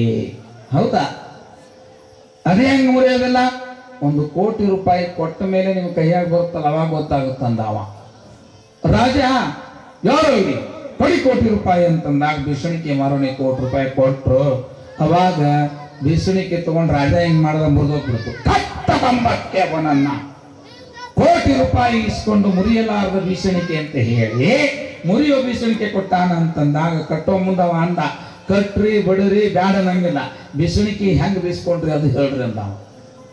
ಬೀಸಣಿಕೆ ಹೆಂಗ್ ಬೀಸ್ಕೊಂಡ್ರಿ ಹೇಳ್ರಿ ಅಂತಂದಾಗ ಹೆಂಗ್ ಬೀಸ್ಕೋಬೇಕಾಗಿತ್ತು, ಬೀಸ್ಕೊಂಡ್ಬೇಕು ಅಂತಂದ್ರೆ 1 ಕೋಟಿ ರೂಪಾಯಿ ಕೊಡ್ರಿ ತೋರಿಸ್ತೀನಿ ಅಂದ. ಕೊಟ್ರು. ಕೊಟ್ಟಿಂದ ಬೀಸಣಿಕೆ ಹಿಂಗ್ ಹಿಡ್ಕೋಬೇಕು, ಹೆಂಗ ಬೀಸ್ಕೋಬೇಕು. ಬೀಸಣಿಕೆ ಹಿಂಗ್ ಬೀಸಂಗಿಲ್ಲ, ಬೀಸಣಿಕೆ ಮುಂದೆ ಮಸಡಿನ ಅಳ್ಳಾಡ್ಸ್ಬೇಕಂದ ಅಂತ. ಇಂಥ ದೊಡ್ಡ ರಾಜನಲ್ಲ ವಿಕ್ರಮಾದಿತ್ಯ. ರಾಜ್ಯದ ಸಿಂಹಾಸನದ ಸಭೆಯನ್ನು ಮುಗಿಸಿ ತಿರುಗಿ ಅದೇ ಮಾರ್ಗವಾಗಿ ಅರಮನೆಯಲ್ಲಿ ಬರುವಾಗ ಈಚೆಯ ದಾರಿಯಿಂದ ಬಂದು ಭರ್ತೃಹರಿಯ 2 ಕೈಗಳನ್ನು ಪಿಂಗಳೆಯುತ್ತಾನೆ ಹಿಡಿದು ಅವನು ಬರುವುದನ್ನ ಕಂಡು ಹೇಳ್ತಾ ಇದ್ದಾಳೆ, ರೀ ನಿಮ್ಮ ಮೈದುನ ನನಗೆ ಕಾಮ ಕೇಳಿಗೆ ಬಾ ಎಂದು ಕೈ ಹಿಡಿದು ಜಗ್ಗುತ್ತಿದ್ದಾನೆ. ಹೆಣ್ಣು ಮುನಿದರೆ ಮಾರಿ ತಾನ ಅವನಿಗೆ ಕರೆದು ಅವ ಕರೆದಾನಂತ ಹೇಳಿದಾಗ ರಮಣ ಶೂರನಾಗಿರುವ ಉಜ್ಜಯಿನಿಯ ವಲ್ಲಭ ಯಾವ ರಾಜ ವಿಕ್ರಮ ಖಡ್ಗವನ್ನು ತೆಗೆದುಕೊಂಡು ಕಡದು ಬಿಡಬೇಕು ತಲೆ ಅಂತಂದಾಗ, ಪಾಪಿ ಕಾಮಾಂಧನಾಗಿರುವ ನಿನ್ನ ರಕ್ತವನ್ನು ಆದಿಶಕ್ತಿ ಕೊಟ್ಟ ಈ ಖಡ್ಗಕ್ಕೆ ಉಣಿಸಬಾರದು, ಹೋಗು ನಮಗೆ ಕಾಣಿಸ್ಲಾರ್ದಂಗೆ ದೂರ ಹೋಗು ಅಂದಾಗ ಯಾವ ವಿಕ್ರಮಾದಿತ್ಯನು ಗಡೀಪಾರು ಮಾಡಿದಾಗ ಆ ಗಡಿಯನ್ನು ದಾಟಿ ಅರಣ್ಯ ಮಾರ್ಗವಾಗಿ ಬರುವಾಗ ನೀರಡಿಕೆಯಾಗಿದೆ. ಅಡವಿಯಲ್ಲಿ ಒಂದು ಗಿಡದ ಮೇಲೆ ಮನೆ ಕಟ್ಟಿರ್ತಿದ್ರು ಬೇಡ್ರು. ಯಾಕಂದ್ರೆ ಕೆಳಗೆ ಕಟ್ಟರ ಹುಲಿ ಶಿವ ಅವು ಇವು ಕಚ್ಚುತ್ತಾವೆ ಅಂತ ಮೇಲೆ ಕಟ್ಟಿರ್ತಿದ್ರು. ಅದರಲ್ಲಿ ಒಬ್ಬ ಹೆಣ್ಣು ಮಗಳಿದ್ಲು, ಕನ್ಯೆ. ಆಕೆಗೆ ಕೆಳಗೆ ನಿಂತು, ಅಮ್ಮ ಕುಡಿಯೋದಕ್ಕೆ ನೀರು ಕೊಡೆ ಅಂತ ಕೇಳಿದ. ನೀರು ಕೊಡಮ್ಮ ಅಂತ ಕೇಳಿದಾಗ ಮೇಲಿರ್ತಕ್ಕಂಥವಳು ಹೇಳಿದ್ಲು, ನೋಡಪ್ಪ ಅವನನ್ನು ನೋಡಿದ್ಲಲ್ಲ, ಸುಂದರವಾಗಿರುವವನ ರೂಪವನ್ನು ಕಂಡು ಪ್ರೀತಿಯಿಂದ ಅವನು ನೋಡಿದ ಕ್ಷಣವೇ ಅವನು ಮುಟ್ಟಬೇಕು ಅನಿಸ್ತು. ಆಕೆಯಲ್ಲಿಯೂ ಚಿಕ್ಷುರ ಬುದ್ಧಿ, ಕಾಮ ಬುದ್ಧಿ, ಕಂಡದ್ದನ್ನು ಬಯಸುವ ಬುದ್ಧಿ ಆಕೆಗೂ ಬಂದಾಗ ನಮಗ ಮೇಲೆ ಹತ್ತಿಸಿ ಹೋಗ್ಯಾರ, ಹಗ್ಗದ ನಿಚ್ಚಣಿಕೆ ಕೆಳಗಿಡ್ಯಾಕ ಬರೋದಿಲ್ಲ, ನೀವ ಮ್ಯಾಲೆ ಹತ್ತಿ ಅಂತ ಹಗ್ಗದಿಂದ ಮಾಡಿದ ಈ ನಿಚ್ಚಣಿಕೆಯನ್ನು ಬಿಟ್ಲು. ಅವಾಗ ನೀರು ಕುಡಿಯುವುದಕ್ಕಾಗಿ ಮೇಲೆ ಹತ್ತಿ ಬಂದಾಗ ಒಳಗೆ ಕರೆದು ಕುಳ್ಳಿರಿಸಿ ಅವನನ್ನು ಪ್ರೀತಿಯಿಂದ ಕೇಳ್ತಾ ಇದ್ದಾಳೆ, ಸ್ವಾಮಿ ಎಷ್ಟು ಸುಂದರವಾಗಿದ್ದೀರಿ, ನಿಮ್ಮನ್ನು ನೋಡಿ ನಾನು ಪ್ರೀತಿಯನ್ನು ಮಾಡಬೇಕು ಅಂತ ಅನಿಸಿದೆ, ನಿನ್ನ ಕೂಡಬೇಕು ಅಂತ ಅನಿಸಿದೆ, ನಿನ್ನ ಮೋಹಿಸಬೇಕು ಅಂತ ಅನಿಸಿದೆ, ಬಾ ನನ್ನನ್ನು ಮುಟ್ಟು ಅಂತಂದಾಗ ಶಿವನು ಈ ಸುಂದರ ರೂಪವನ್ನು ಏಕೆ ಕೊಟ್ಟನೋ ಏನು, ನಾನು ಚಲುವನಾಗಿರೋಣದರಿಂದ ನನ್ನನ್ನು ಹೀಗೆ ಕರೆಯುತ್ತಿದ್ದಾರಲ್ಲ, ಈ ಮೂರ್ಖತನದ ರೂಪ ನನಗೆ ಏಕೆ ಬೇಕಿತ್ತು ಶಿವನೇ. ಅಮ್ಮ ನನ್ನ ನೋಡಿದಾಗ ನಿನಗೆ ನನ್ನನ್ನು ಭೋಗಿಸ್ಬೇಕು ಅನ್ನುವ ಆಸೆ ಆಯಿತಲ್ಲ, ಯಾಕೆ ತಾಯಿ ಅಂತ ಕೇಳಿದಾಗ ಯಾಕೆ ಎಂದರೆ ನಿನ್ನಷ್ಟೇ ಚಲುವರಲ್ಲಿ ಚಲುವಾದ ಮಗನನ್ನ ನನ್ನ ಹೊಟ್ಟೆಯಲ್ಲಿ ಹಡಿಯಬೇಕು, ಆದ್ದರಿಂದ ನನ್ನನ್ನು ಬೋಧಿಸುವಂತಂದಾಗ ಎದ್ ನಿಂತ ಅವನ ಸಾಷ್ಟಾಂಗ ನಮಸ್ಕಾರ ಹಾಕಿ 10 ದಿವಸ ಬೇಡ, ನೀ ಹಡೋದು ಸಲುವುದು ಬೇಡ, ನಾನೇ ನಿನ್ನ ಮಗ, ನಾನೇ ನಿನ್ನ ಮಗ. ಈ ಬುದ್ಧಿ ಬರಬೇಕು ಮನುಷ್ಯನಲ್ಲಿ. ಕಾಮಿಸಬೇಕು ಕಂಡವರ ವಸ್ತು ಅನ್ನೋದು ಬಿಡುವುದೇ ಚಿಕ್ಷುರನ ಸಂಹಾರ. ಚಿಕ್ಷುರಾಖ್ಯನೆಂಬುವ ರಾಕ್ಷಸ ಕಾಮಾಂಧನು, ಕಂಡದ್ದನ್ನ ಬೇಕು ಎನ್ನುವಂಥವನು. ಈ ಕಾಮವೆಂಬ ವೃತ್ತಿಯು ಯಾವುದಕ್ಕೆ ಸಂಬಂಧಪಟ್ಟಿದೆ ಅಂದ್ರೆ ನೇತ್ರಕ್ಕೆ ಸಂಬಂಧಪಟ್ಟಿದೆ, ಕಣ್ಣಿಗೆ ಸಂಬಂಧಪಟ್ಟಿದೆ. ಅದಕ್ಕೆ ಗಾದೆ ಮಾತಿದೆ, ಕಣ್ಣಿನಿಂದಲೇ ಪುಣ್ಯ, ಕಣ್ಣಿನಿಂದಲೇ ಪಾಪ, ಕಣ್ಣಿನಿಂದಲೇ ಪುಣ್ಯ, ಕಣ್ಣಿನಿಂದಲೇ ಪಾಪ. ನೇತ್ರಕ್ಕೆ ಸಂಬಂಧಪಟ್ಟಿರ್ತಕ್ಕಂಥ ಈ ರಾಕ್ಷಸನ ಸಂಹಾರವನ್ನ ಎಲೆ ಬಸವೇಶನೇ ಹೇಗೆ ದೇವಿಯು ಮಾಡಿದಳು ಎಂಬುದನ್ನು ಭಕ್ತಿಯಿಂದ ನಾವು ನೀವುಗಳೆಲ್ಲ ಕೇಳೋಣ. ನೋಡು, ಯಾವ ಯುದ್ಧವು ಪ್ರಾರಂಭವಾಗಿದೆ ಎಂದರೆ ಪುಂಕಾನುಪುಂಕವಾಗಿ ಬಾಣಗಳ ಸುರಿಮಳೆಯು ಪ್ರಾರಂಭವಾಗಿದೆ. ಚಿಕ್ಷುರ ಎಂಬುವ ರಾಕ್ಷಸನು ಅತಿ ವಿಜೃಂಭಣೆಯಿಂದ ಯುದ್ಧವನ್ನು ಮಾಡ್ತಾ ಇರುವಾಗ ರಾಕ್ಷಸನ ಎದುರು ನಿಂತು ಎತ್ತ ನೋಡಿದಡತ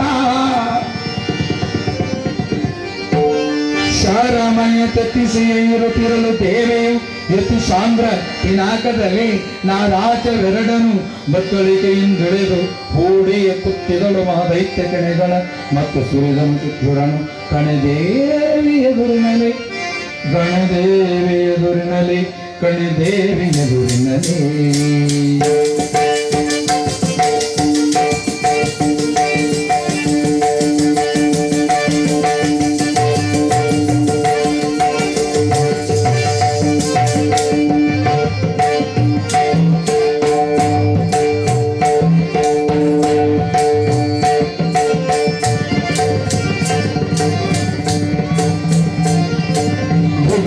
ಶಿರವು ಚಿಕ್ಷುರನ ಸರ ಬಗೆಯ ಬಗೆಯ ತಿಳಿದ ಬಗೆ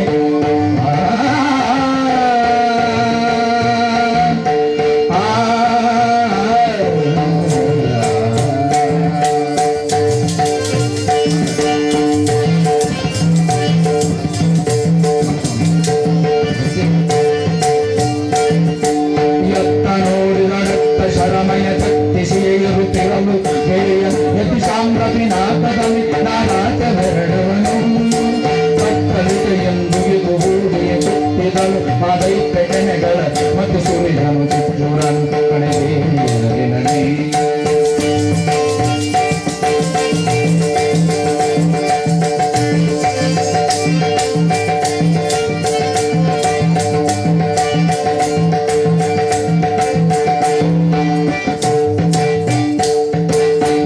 ಕಡಿದಳು ಸರ್ವ ದೇಹಗಳು ಒಳಗಿಸಿದಳು, ರಥವನ್ನು ಸುಧವ ತೆಗೆಸಿದಳು, ಅಯಸಾರಥಿಯ ನೆತ್ತಿದಳು, ಯಮಪುರಕ್ಕೆ ತೆಗೆ ಬಗೆಯ ಮಾಡಿದಳು ಚುಚ್ಚುರ ನಗಂಗೆಯ ಅಯಸಾರಥಿಯ ನವಂದಯ ಪ್ರಾಣಕ್ಕೆ ದೇವಿದರ ನಗಿಸಿದಳು, ಮಹೈತ್ಯ ದಳಗಳ ಹರಿಸಿದಳು ಎಂದ.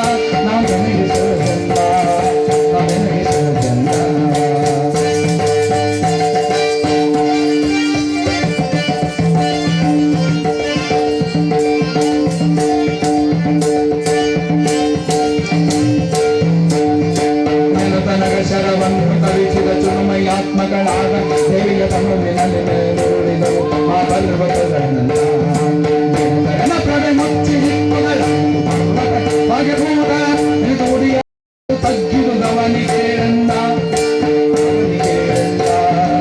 ಅವನಿಗೆ ಸಾಂಬದೇನ ಪಾರ್ವತೇ ಶಿವಾರಾರ ಶ್ರೀ ಗುರುಪುತ್ರ ರಾಜೇಶ್ವರ महाराज की ಜಗನ್ಮಾತಾ ಆದಿಶಕ್ತಿ ಮಾತಾಕಿ. ಎಷ್ಟು ಗದ್ದಲ ಐತೆ, ಒಂದು ಹುಡುಗ ಮುಂದೆ ಕುಂತ್ಕೊಂಡು ತೂಕೊಡ್ಸ. ಎಷ್ಟು ಗದ್ದಲ್ದಾಗ ಅದಕ್ಕೆ ನಿದ್ದೆ ಬಂದ್ಬಿಟ್ಟೈತೆ. ನಿದ್ದೆ ನೋಡೋ ಇಲ್ಲಿ ಬಾಯಲ್ಲಿ ಯಾಕೆ ಅಜ್ಜ ಈ ಆಟಕಲೆ ಹುಡುಗರುತ್ತಾವಲ್ಲ, ಅಕ್ಷರ ಅಪಭ್ರಂಶ ಆಯಿತು ಅಂತಂದ್ರೆ ಅವಕ್ಕೆ ನಾಲ್ಗೆಗೆ ಮೊದಲು ಹಚ್ತೀವಿ ನಾವು. ಅದು ಹಚ್ಚೋದ್ರಿಂದ ವಾಕ್ ಶುದ್ಧಿ ಆಗ್ತದೆ, ಸಿದ್ಧಿಯೂ ಆಗ್ತದೆ. ಆಯ್ತಾ? ಆ ಹುಡುಗ ಬಂದು ನಿಮ್ಮ ಮನ್ಯಾಗ ಏನು ಮಾಡ್ಯಾರ ಅಂತ ನಾವು ಕೇಳಿದೆ. ನಮ್ಮ ಮನ್ಯಾಗ ಒಟ್ಟಿ ಮಾಡ್ಯಾವ ಅನ್ನೋದ ಹುಡುಗ ಬಂದು ನಾ ಕೇಳಿದೆ, ಏಯ್ ಬಾಯಿಲಿ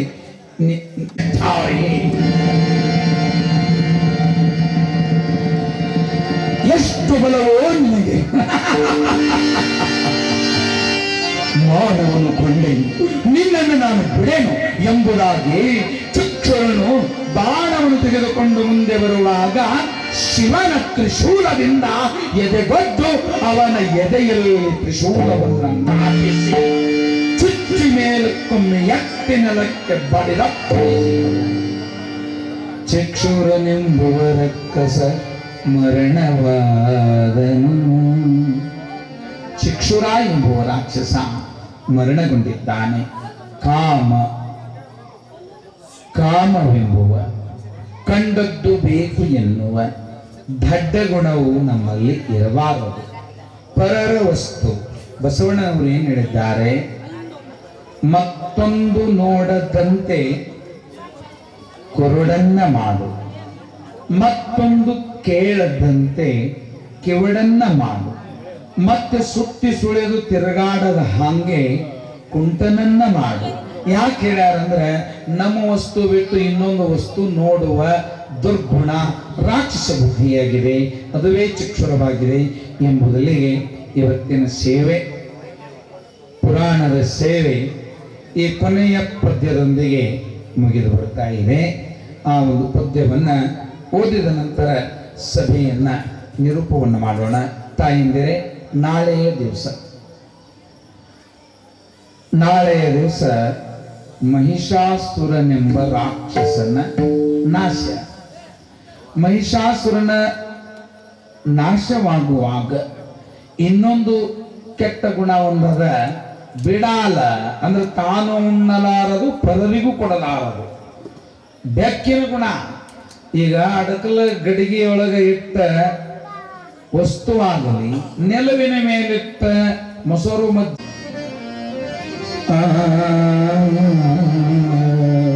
ಶಿಶುರನು ತಾನು ಸಾಯಲಿ ಕಾಕ್ಷಣದಲ ನಿರ್ಜರರು ತಮ್ಮ ಅಕ್ಷಿಂದಲಿ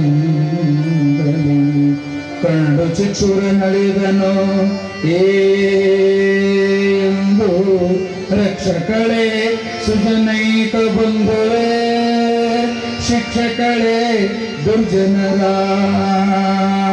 ಎಂದ ಅಪೇಕ್ಷೆಯಲ್ಲಿ ನೆನೆದರು ಚಿದಾನಂದದ ಚಿದಾನಂದಾತ್ಮ ಗುರುವರನ್ನ.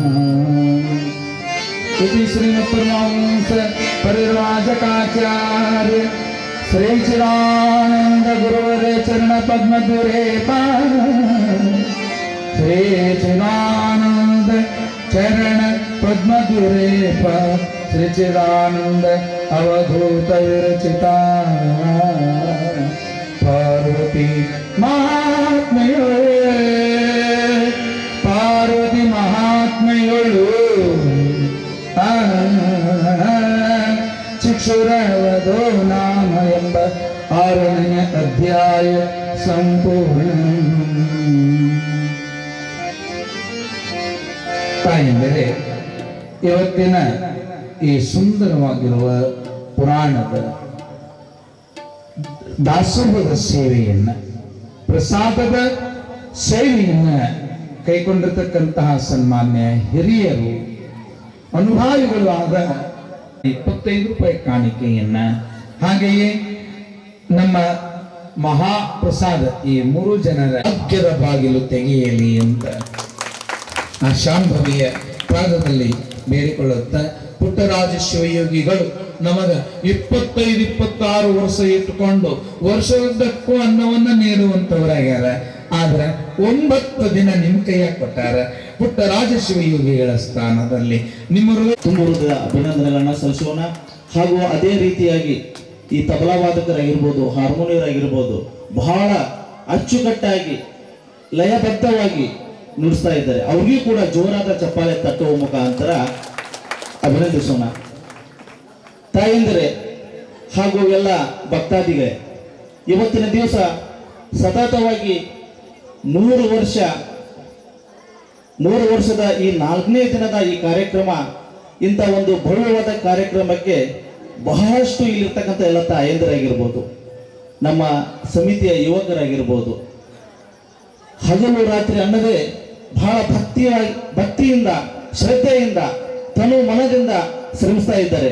ಇವತ್ತಿನ ದಿವಸ ನಾವು ಯಾವುದೇ ಕೆಲಸ ಕಾರ್ಯಕ್ರಮ ಮಾಡ್ಬೇಕಾದ್ರೆ ಅದು ಎಷ್ಟು ಶ್ರದ್ಧೆ ಭಕ್ತಿಯಿಂದ ಮಾಡ್ತೀವೋ ಆ ಕಾರ್ಯಕ್ರಮ ಯಶಸ್ಸಾಗತ್ತಂತ, ಆ ಕಾರ್ಯಕ್ರಮ ಸುದೀರ್ಘವಾಗಿ ಹೋಗುತ್ತಂತ. ಅದಕ್ಕೆ ಸಾಕ್ಷಿ ಇಲ್ಲಿರ್ತಕ್ಕಂಥ ಎಲ್ಲ ತಾಯಿಯಂದಿರು ಇಷ್ಟೆಲ್ಲ ದಿನ ಕೊಟ್ಟಿರಲ್ಲ, ಅದಕ್ಕೆ ತುಂಬಾ ಸಂತೋಷ ಆಗ್ತಾ ಇದೆ. ಆ ತಾಯಿ ಎಲ್ಲರಿಗೂ ಕೂಡ ಒಳ್ಳೆಯ ಒಂದು ಆಯುಷ್ಯ, ಆರೋಗ್ಯ, ಸಿರಿ ಸಂಪತ್ತನ್ನು ಕೊಟ್ಟು ಕಾಪಾಡಲಿ. ಹಾಗೂ ಇಲ್ಲಿರ್ತಕ್ಕಂಥ ಎಲ್ಲ ತಾಯಂದಿರು, ಈ ಓಣಿಯ ಒಂದು ತಾಯಂದಿರು ಆಗಿರ್ಬೋದು, ಯುವಕರಾಗಿರ್ಬೋದು, ಹಿರಿಯರಾಗಿರ್ಬೋದು, ಎಲ್ಲರೂ ಸೇರಿ ಅವರಿಗೆ ಇಚ್ಛಾನುಸಾರವಾಗಿ ಒಂದು ಪಟ್ಟಿಯನ್ನು ಹಾಕಿ ಇಂಥ ಭವ್ಯವಾದಂಥ ಕಾರ್ಯಕ್ರಮವನ್ನು ನಾವು ಮಾಡ್ತಾ ಇದ್ದೀವಿ. ಅದಕ್ಕೆ ತಾವೂ ಸಹಿತ ಆ ತಾಯಿಯ ಕೃಪಾಶೀರ್ವಾದ ಪಡೆದುಕೊಂಡು ತಮ್ಮ ಮನಸ್ಸಿನಲ್ಲಿ ಏನು ಅನ್ಕೊಂತೀರೋ ಅದೆಲ್ಲವೂ ಈಡೇರಿಸುವಂಥ ಶಕ್ತಿ ಆ ತಾಯಿಯಲ್ಲಿದೆ. ಅದಕ್ಕೆ ಇಂಥ ಒಂದು ಭಕ್ತಿ ಪ್ರಧಾನವಾದಂಥ ಈ ಒಂದು ಕಾರ್ಯಕ್ರಮಕ್ಕೆ ತಾವೆಲ್ಲ ಬಂದಿದ್ದೀರಿ. ತನು ಮನದಿಂದ ಸಹಾಯ ಸಹಕಾರ ಮಾಡಿರಿ ಅಂತ ಹೇಳ್ತಾ, ಹಾಗೂ ಇನ್ನುರುವ ಸೇವೆ, ಇನ್ನು 4 ದಿನದ ಪೂಜ್ಯ ಶಾಸ್ತ್ರಿಯವರ ಒಂದು ಸೇವೆ ಇದೆ. 1 ದಿನದ ಸೇವೆ, 2 ದಿನದ ಅಂದರೆ ಇನ್ನು 4 ದಿನದ ಸೇವೆ ಅವ್ರದ್ದಿದೆ. ಜ್ಞಾನ ದಾಸೋಹ ಅಂತಂದು, ಆ ಜ್ಞಾನ ದಾಸೋಹ ಯಾರು ಮಾಡಿಸೋ ಇಚ್ಛಿಸಿದರೆ ಭಕ್ತರು ತಮ್ಮಲ್ಲಿ ಮನಸ್ಸಿನಲ್ಲಿ ಅನ್ಕೊಂಡು ಏನು ಸಂಕಲ್ಪ ಮಾಡ್ತಿರೋ ಆ ಸಂಕಲ್ಪ ತಾಯಿ ಈಡೇರಿಸ್ತಾಳ ಅಂತ ಹೇಳ್ತಾ, ಇವತ್ತಿನ ಮಹಾಪ್ರಸಾದದ ಸೇವೆಯನ್ನು ಮಾಡಿದಂಥ ಶ್ರೀ NM ಮಹೇಂದ್ರಕರ್ ಅವರಿಗೆ ಜೋರಾದ ಚಪ್ಪಾಳೆ ತಟ್ಟುವ ಮುಖಾಂತರ ಅವರನ್ನು ಈ ವೇದಿಕೆಗೆ ಆಗಮಿಸಬೇಕೆಂದು ಅವರಲ್ಲಿ ವಿನಂತಿಸಿಕೊಳ್ತೇವೆ. ಹಾಗೂ ಪೂಜ್ಯ ಶಾಸ್ತ್ರಿಯವರಿಂದ ಅವರಿಗೆ ಒಂದು ಸನ್ಮಾನ ಹಾಗೂ ಪೂಜ್ಯರಿಂದ ಒಂದು ಆಶೀರ್ವಾದ ಇರುತ್ತದೆ. ಇದೇ ರೀತಿಯಾಗಿ ಈ ಒಂದು ಮಹೇಂದ್ರಕರ್ ಅವರ ಕುಟುಂಬಕ್ಕೆ ಆ ದೇವಿ ಸಕಲ ಸಂಪತ್ತನ್ನು, ಆರೋಗ್ಯ, ಐಶ್ವರ್ಯ, ಸಿರಿ ಸಂಪತ್ತನ್ನು ಕೊಟ್ಟು ಕಾಪಾಡಲಿ. ಇದೇ ರೀತಿಯಾಗಿ ಮುಂದಿನ ದಿನಮಾನದಲ್ಲಿ ಸೇವೆ ಮಾಡುವಂಥ ಶಕ್ತಿ ಆ ತಾಯಿ ಕೊಡಲಿ. ಹೋಸಲ ನಮ್ಮ NM ಮಹೇಂದ್ರಕರ್ ಅವರ ಅಣ್ಣನವರು ಇದ್ರು, ಬಹಳ ಒಂದು ಖುಷಿಯಿಂದ ನಮ್ಮೆಲ್ಲರೂ ಪ್ರೋತ್ಸಾಹಿಸಿದ್ರು. ಅಂಥವರು ಇವತ್ತಿನ ದಿವಸ ದಿವಂಗತ ಆಗಿದ್ದಾರೆ. ಅವರು ಆತ್ಮಕ್ಕೂ ಕೂಡ ಶಾಂತಿ ಸಿಗಲಿ. ಹಾಗೂ ಅದರ ಜೊತೆಗೇನೆ ಈ ಒಂದು ಪುರಾಣ ಕಾರ್ಯಕ್ರಮ, ಈ ಒಂದು ವಿದ್ಯುತ್ತಿನ ಅಡಚಣೆ ಆದಾಗ ಇಲ್ಲಿರ್ತಕ್ಕಂಥ ಆ ಜನರೇಟರ್ನ ವ್ಯವಸ್ಥೆಯನ್ನು ಮಾಡಿದರು ಸಂಗನಗೌಡ್ರು ಅಂತಂದು. ಕಳೆದ ವಾರ ಅವರು ಕೂಡ ದಿವಂಗತರಾದರು. ಅವರ ಆತ್ಮಕ್ಕೂ ಶಾಂತಿ ಸಿಗಲಿ ಅಂತಂದು ಇವತ್ತಿನ ದಿವಸ ನಾವು ಬೇಡಿಕೊಳ್ಳೋಣ. ಹಾಗೂ ಅದೇ ರೀತಿಯಾಗಿ ನಾಳೆಯ ದಿವಸ ಬಹಳ ಒಂದು ಮುತ್ತೈದರಿಗೆ ಉಡಿ ತುಂಬುವಂಥ ಕಾರ್ಯ, ಆ ಕಾರ್ಯ ಬಹಳ ಒಂದು ಅರ್ಥಗರ್ಭಿತವಾದಂಥ ಕಾರ್ಯ. ತಾವು ಆದಷ್ಟು ಬೇಗ ಬೆಳಿಗ್ಗೆ ಸಾಯಂಕಾಲ 7 ಗಂಟೆಗೆ ತಾವು ಮುತ್ತೈದವರು ಸಾಲಾಗಿ ಅದನ್ನು ನಮ್ಮ ತಾಯಂದಿರನ್ನು ವ್ಯವಸ್ಥೆ ಮಾಡ್ತಾರೆ. ಹೆಚ್ಚಿನ ಸಂಖ್ಯೆಯಲ್ಲಿ ಬಂದು ಆ ಒಂದು ಉಡಿ ತುಂಬುವಂಥ ಮಹತ್ವದಂಥ ಕಾರ್ಯದಲ್ಲಿ ಭಾಗವಹಿಸಬೇಕು. ಆ ತಾಯಿಯ ಒಂದು ಕೃಪಾ ಆಶೀರ್ವಾದವನ್ನು ಪಡೆದುಕೊಳ್ಬೇಕಂತಂದು ತಮ್ಮೆಲ್ಲರಿಗೂ ಭಕ್ತಿಪೂರ್ವಕವಾಗಿ, ಗೌರವಪೂರ್ವಕವಾಗಿ ವಿನಂತಿಯನ್ನು ಮಾಡ್ಕೊತೀನಿ. ಹಾಗೂ ಅದರ ಜೊತೆಗಿನ ನಾಳೆಯ ದಿವಸ ಜ್ಞಾನ ದಾಸೋಹವನ್ನು ಹಮ್ಮಿಕೊಂಡಂಥ ಭಕ್ತಾದಿಗಳ ಹೆಸರು ಈ ರೀತಿ ಇವೆ: SS ಪಾಟೀಲ್ ಗುರುಗಳು ಶಿರಹಟ್ಟಿ, ಹಾಗೂ ರಮೇಶ್ ಮಲಕ್ಷಟ್ಟರ್, ಹಾಗೂ BD ಪಲ್ಲೇದು. ನಾಳೆಯ ದಿನ ಇವರು 3 ಜನನೂ ಸಹಿತ ಬೆಳಗಿನ ಜಾವ ಅಭಿಷೇಕಕ್ಕೆ ಬರಬೇಕು. ಅದರ ಜೊತೆಗಿನ ನಾಳೆಯ ಒಂದು ಮಹಾಪ್ರಸಾದದ ಸೇವೆಯನ್ನು ಶ್ರೀ ಮಹಾಂತೇಶ್ ಕರಡಪ್ಪ ವರ್ವಿಯವರು ವಹಿಸಿಕೊಂಡಿದ್ದಾರೆ. ಅವರು ಕೂಡ ಅವರ ಸಹ ಕುಟುಂಬದವರು ಸಹಿತ ಬೆಳಿಗ್ಗೆ ಸರಿಯಾಗಿ 6 ಗಂಟೆಗೆ ಈ ತಾಯಿ ಒಂದು ರುದ್ರಾಭಿಷೇಕ ನಡೀತಿದೆ. ಆ ರುದ್ರಾಭಿಷೇಕದಲ್ಲಿ ಬಂದು ಭಾಗವಹಿಸಬೇಕೆಂದು ಅವರಲ್ಲಿ ವಿನಂತಿಸಿಕೊಳ್ತೇನೆ. ಹಾಗೂ ಅದೇ ರೀತಿಯಾಗಿ ನಾಳೆಯ ದಿವಸ ಅಭಿಷೇಕದ ಹೆಸರನ್ನು ನೋಂದಾಯಿಸಿದಂಥ ಭಕ್ತಾದಿಗಳು ಈ ರೀತಿ ಇವೆ: ಶ್ರೀ ದೇವಪ್ಪ ಕಲ್ಯಾಣಿ, ಈರಪ್ಪ ಕಲ್ಯಾಣಿ, ಈರಣ್ಣ ಕೆಸರಳ್ಳಿ, ಆಕಾಶ್ ಮಡ್ಡಿ, ಬಸವರಾಜ್ ಕೊಕ್ಕುರ್ಗುಂದಿ. ಈ ಎಲ್ಲ ಭಕ್ತಾದಿಗಳು ನಾಳೆ ಸರಿಯಾಗಿ ಬೆಳಿಗ್ಗೆ 6 ಗಂಟೆಗೆ ಅಭಿಷೇಕಕ್ಕೆ ಬರಬೇಕು. ಹಾಗೂ ಯಾರಾದರೂ ಏನಾದರೂ ದೇಣಿಗೆಯನ್ನು ಬರೆಸೋದಿದ್ರೆ ಇಲ್ಲಿ ನಮ್ಮ ಸಮಿತಿಯವರು ಇರ್ತಾರೆ, ಬರೆಸಬೇಕು. ಹಾಗೂ ಈ ಒಂದು ಕಾರ್ಯಕ್ರಮ ಮುಗಿದ ತಕ್ಷಣ ಎಲ್ಲರೂ ಪ್ರಸಾದದ ವ್ಯವಸ್ಥೆ ಇರುತ್ತದೆ. ಪ್ರಸಾದವನ್ನು ಸ್ವೀಕಾರ ಮಾಡಿಕೊಂಡು ಶಾಂತ ರೀತಿಯಿಂದ ತಮ್ಮ ತಮ್ಮ ಮನೆಗೆ ಹೋಗಬೇಕು. ಅದರ ಜೊತೆಗಿನ ನಾಳೆ ಯಾರ ಅಭಿಷೇಕ ಇರುತ್ತದೋ ಆ ಅಭಿಷೇಕಕ್ಕೆ ಬೆಳಿಗ್ಗೆ ಸರಿಯಾಗಿ 6 ಗಂಟೆಗೆ ಬರಬೇಕಂತ ತಮ್ಮಲ್ಲಿ ವಿನಂತಿಸುತ್ತಾ ಇನ್ನೊಮ್ಮೆ ನೆನಪನ್ನ ಮಾಡ್ತೇನೆ. ಈ ಒಂದು ಉಡಿ ತುಂಬುವಂತ ಮಹತ್ವದಂತ ಕೆಲಸ ಕಾರ್ಯವನ್ನು ಹಮ್ಮಿಕೊಂಡಂತ ದಾನಿಗಳು ಸನ್ಮಾನ್ಯ ಈ ಕ್ಷೇತ್ರದ ಶಾಸಕರು ಹಾಗೂ ಇದೇ ಓಣಿಯಲ್ಲಿ ಇರ್ತಕ್ಕಂಥ ಉರ್ದು ಮನೆ ಇದೆ, ವಿದ್ಯಾನಗರದಲ್ಲಿದೆ. ಈ ಒಂದು ಬನ್ನಿ ಮಹಾಂಕಾಳಿ ದೇವಿಯ ಒಂದು ಕಾರ್ಯಕ್ರಮಕ್ಕೆ ಅವರು ಅಪಾರ ಕೊಡುಗೆ, ಆಮೇಲೆ ದಾನಿನೂ ಹೌದು. ಹೋದ ಸಲ ಅವರು ನಮ್ಮ ಈ ಒಂದು ಕಮಿಟಿಗೆ ಪ್ರಸಾದ ತಯಾರು ಮಾಡಲಿಕ್ಕೆ ಸಾಮಗ್ರಿಗಳು ಬಾಂಡ್ಯ ಸಾಮಾನನ್ನ ಕೊಡಿಸಿದ್ರು. ಅದೇ ರೀತಿಯಾಗಿ ಈ ಸಲ ತಾಯಂದಿರಿಗೆ ಎಲ್ಲರಿಗೂ ಉಡಿ ತುಂಬುವಂತ ಮಹತ್ವದಂತ ಕಾರ್ಯವನ್ನು ಹಮ್ಮಿಕೊಂಡಿದ್ದಾರೆ. ಅವರಿಗೂ ಸಹಿತ ಜೋರಾದ ಚಪ್ಪಾಳೆ ತಟ್ಟುವ ಮುಖಾಂತರ ನಾಳೆ ದಿವಸ ಮಾನ್ಯ ಶಾಸಕರ ಒಂದು ಉಡಿ ತುಂಬುವಂತ ಕಾರ್ಯ ಇದೆ. ಎಲ್ಲ ತಾಯಂದಿರು ಮುತ್ತೈದರು ಒಂದು ಲೈನ್ ಆಗಿ ಬಂದು ಬೆಳಿಗ್ಗೆ ನಾಳೆ ಸಾಯಂಕಾಲ ಕೂಡಬೇಕು. ಅದ್ರ ಜೊತೆಗಿನ ನಮ್ಮ ತಾಯಂದಿರು ಇರ್ತಕ್ಕಂಥ ಸಮಿತಿಯರು ಅದನ್ನೆಲ್ಲ ವ್ಯವಸ್ಥೆಯನ್ನ ಮಾಡ್ತಾರ. ಈಗ ಮುಂದಿನದಾಗಿ ಪೂಜೆ ಶಾಸ್ತ್ರಿಯವರು ಮಂಗಳಾರತಿಯನ್ನ ಹೇಳ್ಬೇಕಂತ ಉಂಟು. ಭಾರತ ಮಾತೆಗೆ ಮಹಾದೇವಿಗಾರುತಿ ಬೆಳಗೋನು ಬಾರೆ.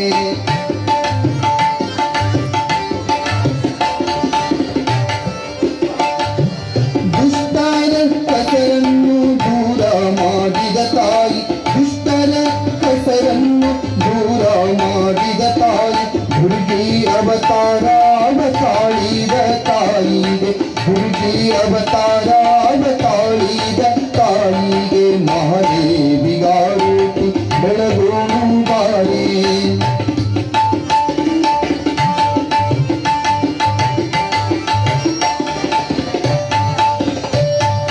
ದುಷ್ಟ ಕೌಶಿಕನ ದೂರ ಮಾಡಿದ ತಾಯಿ, ದುಷ್ಟ ಕೌಶಿಕನ ದೂರ ಮಾಡಿದ ತಾಯಿ, ವೈರಾಗ್ಯ ತಾಳಿದ ಅಕ್ಕ ಮಹಾದೇವಿಗೆ, ವೈರಾಗ್ಯ ತಾಳಿದ ಅಕ್ಕ ಮಹಾದೇವಿಗೆ ಮಹಾದೇವಿಗಾರುತಿ ಬೆಳಗೋನು ಬಾರೆ.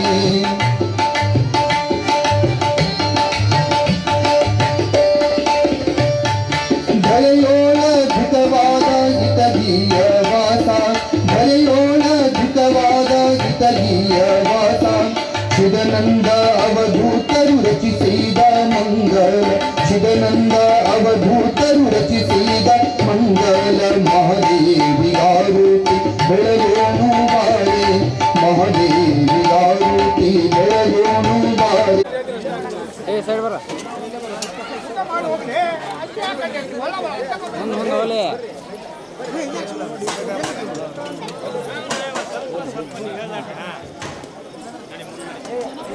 ಎಲ್ಲಿ ಹೋಗ್ರಿ.